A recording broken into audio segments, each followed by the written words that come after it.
Just a few days ago, Samsung teased this video for the upcoming Galaxy S10.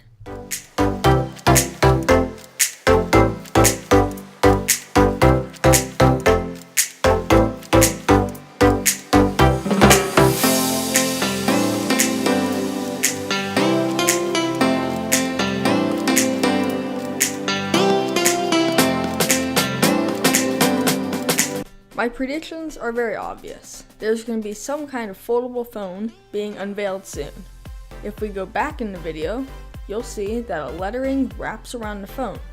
You will also see the phrase, "The future unfolds." I think that we know this phone will have some kind of foldable display. At the end of the video, we do also see a small black bar between the number 10. That hints that the phone will have a foldable display on a hinge instead of a flexible display. I want to know though what you guys all think about the video. Is this a foldable display, or is something else going to unfold? Share your thoughts in the comments below. If you enjoyed this video, please consider clicking the subscribe button, which also happens to be right next to the like button. As always, I'll see you next time on Tech Device News.